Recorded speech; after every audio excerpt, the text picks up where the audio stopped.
What is GDPR? And more importantly, how does it impact you and your company?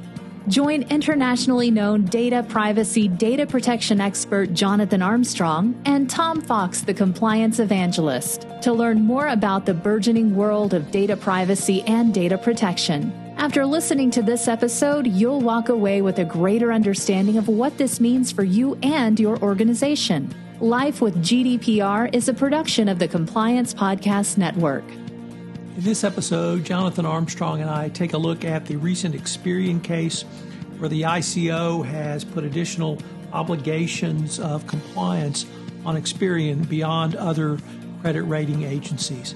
Fascinating case. I know you'll enjoy it. Hello, everyone. This is Tom Fox, the voice of compliance, back again with Jonathan Armstrong, partner at Cordery Compliance in London, for another episode. Jonathan, first of all, welcome back. Thanks very much, Tom. Jonathan, today I wanted to take up the Experian case. It seemed to have a lot of interesting facts. I was wondering if you might be able to tell our listeners a little bit about the background of this enforcement action. Yeah, sure. Yeah. So this comes from an investigation that the UK data protection regulator, the ICO, launched against credit reference agencies. And they launched an investigation into Experian, Equifax, and TransUnion. And Equifax obviously had already been on the ICO's agenda, as we've discussed in previous podcasts. Now, in this case, it seems that Equifax and TransUnion have agreed to make changes, and Experian hadn't. At this time, the case isn't about a fine, but it's more about what's called an enforcement notice. We've talked about these in the past with the HMRC case in the UK, with the threatened action against Facebook over its dating service in Ireland, for example. And I think the case illustrates that GDPR isn't all about the money, money, money. Sometimes enforcement notices can have bigger effects on the way in which organizations do business. It also shows us, I think, that transparency is essential. It's the sort of the running stream through the Grand Canyon of GDPR, if you like.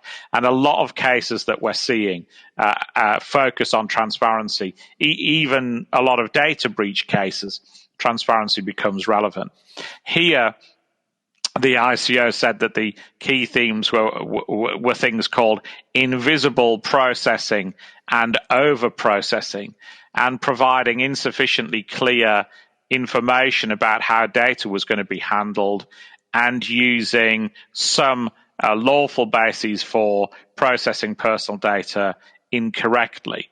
So just as a recap, GDPR has various transparency obligations. So if you're going to take data from individuals, you have to be open and honest with them about how you're proposing to use that data. We've talked about cases on transparency in the past. For example, the Emma's Diary case, which also seemed to have Experian as a sort of peripheral player in that case. We've also talked about the lawful means in which you can handle data, and a lot of people talk about legitimate interests in that concept. Now, some people think that a legitimate interest is a little bit like, I don't know, magic words from Penn and Teller, that if you say them over the data processing, then that makes everything lawful. And that's not the case. And regulators repeatedly across Europe have said that legitimate interests is quite hard to use. And there's a flavor of that. Excuse me there. Do you have to be able to spell GDPR in addition to saying those words, or is that a separate requirement for speciality? Yeah, you do have to be able to spell the words, and it helps to get them in the right order. And of course, the confusing factor is that countries like Spain call it RJPD, which is, as the great Morecambe and Wise said, all of the right words, but not necessarily in the right order. So yeah, accuracy is important in all of this, Tom. So in the Experian case, effectively, Experian have this enforcement notice now. There are various changes have been ordered from the regulator, and if they don't make those changes, then they could be liable to a fine.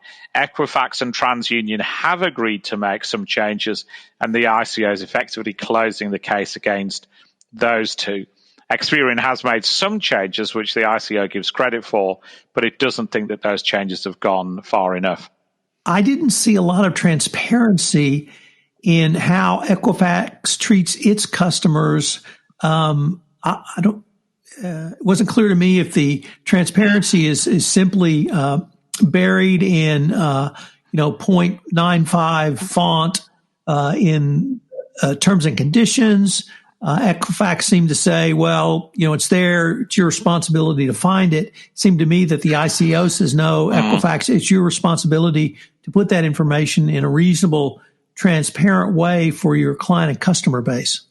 I think that's right. I mean, I think the biggest criticism is against Experian, but I think all three credit reference agencies have perhaps not been as clear as they should have been. And I think the whole credit reference industry has been criticized in the past for the way in which it handles data. And many business models are more challenging in a post-GDPR world.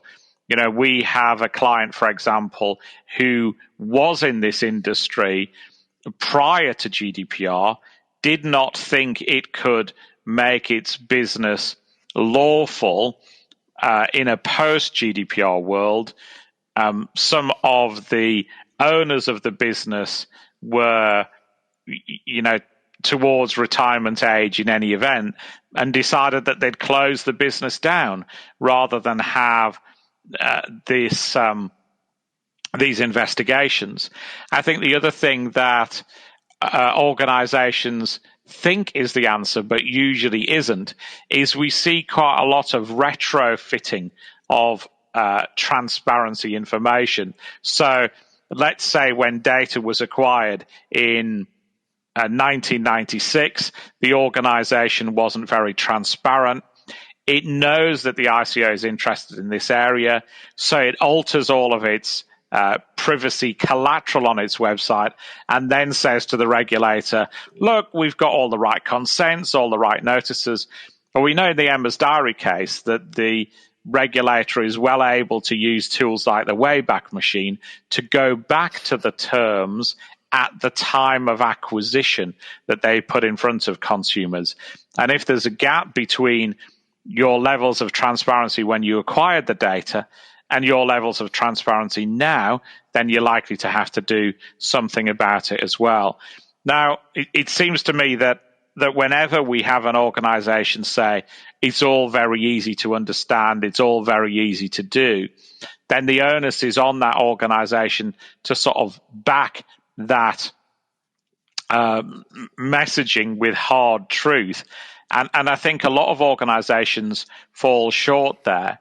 When you're trying to be transparent with individuals, you have to look at who you're dealing with, their levels of knowledge, how they consume information.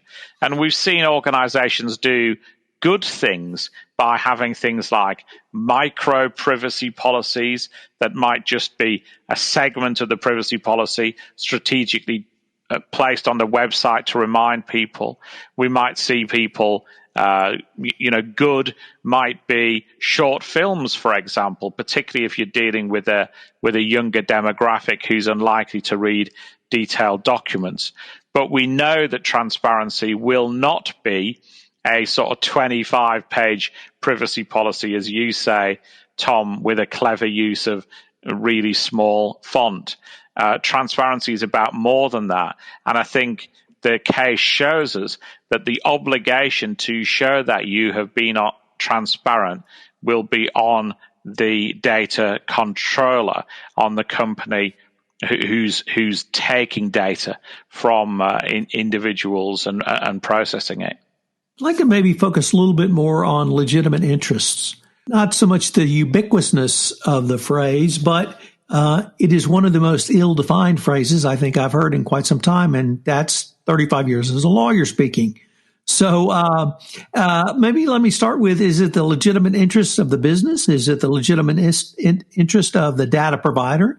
Is it the legitimate interest of the company? Is it the legitimate interest of the regulators? Where do we start our analysis? There are bear traps all around legitimate interests, and as I said, it is by no means as wide as people think it is. Obviously, we've talked on these podcasts before about GDPR fake news and the snake oil salesmen that set themselves up as GDPR consultants.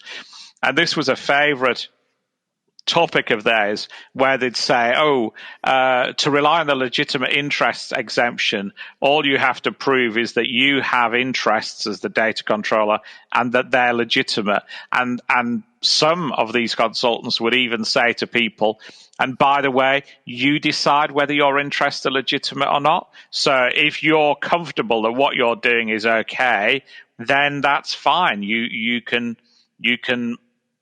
pass that test and move on. And of course, that's palpable nonsense. Legitimate interest is sort of a balancing act, really. So you've got to look at it like an old-fashioned set of scales. What are the interests that I have as a data controller? You put them on the left-hand side of the scale, say. And on the right-hand side of the scales, what are the downsides for the people whose data I'm going to process? And ideally, you want those scales to be in equilibrium. But if your interests are not sufficient to match the downsides to individuals, then clearly you can't rely on legitimate interests. And if the downsides to individuals are substantial, then legitimate interests is going to require a whole weight of legitimate protection of a data controller's interests to pass that test. So, for example, if there's a big downside on an individual, let's say there's an internal investigation and the individual could be reported to law enforcement and or lose their job, then legitimate interest is going to be really hard to rely on, particularly if the consequences for the organization conducting the investigation are not huge. And in any event, even if you can pass the legitimate interests test, you still have to be very transparent. And how you do this in practical terms is you often do what's called a legitimate interests assessment. And it's a little bit like a business case. What are my interests that I'm trying to protect? What are the downsides to individuals? How can I minimize the downsides on individuals? And how can I be transparent about what I'm doing with their data? And even so, you have to give people the right to object and as I say, object on the basis of knowledge so that they know what you're doing. And we're commonly seeing in subject access requests now where an organization relies on legitimate interests, we're seeing requests for that LIA, show us that document, show us that working out, which persuades an individual that you've been through that test and that you've assessed the risks and rewards properly. I'm so pleased that we got to the document part of this podcast. But in a legitimate interest assessment, if I could perhaps analogize to the FCPA world, the Department of Justice and Securities and Exchange Commission have told us that what they want to see is a documented, well-reasoned approach. And they're very concerned with your process. They would, of course, like you to come to the right decision, but they're much more concerned about a well-reasoned approach, even if they may disagree with the end result. Would that be a fair way to think about legitimate interests assessments as well, is that the ICO or other regulatory bodies are much more concerned about your well-reasoned process? Yeah, I think that's right. I don't know of a case as yet, there may be some, where a regulator has challenged an LIA, but they're certainly going to ask for one. And I think you're absolutely right. If you've reached the wrong conclusion, but by sound reasoning and a bona fide attempt to do the process, then I think you would be unlucky to have proceedings taken against you. So you're absolutely right. It's like old-fashioned math problems as well. You get credit for your working out, even if you get the wrong answer. Well, Jonathan, unfortunately, we are near the end of our time for this episode. We're going to link to the Quarterly Compliance client alert in our show notes, and I look forward to continuing the conversation. Thank you, Tom. Hello, everyone. This is Tom Fox again. I'd like to thank you for listening to this episode of Life with GDPR. We're going to link to the Quarterly Compliance client alert that explores these topics in a little more in depth in our show notes, so check that out. Also, check out the Quarterly website for a great number of resources around GDPR. Life with GDPR is a production of the Compliance Podcast Network and a proud member of C-Suite Radio. During this corona health crisis, please be safe, and stay sanitary. We look forward to visiting with you again next week.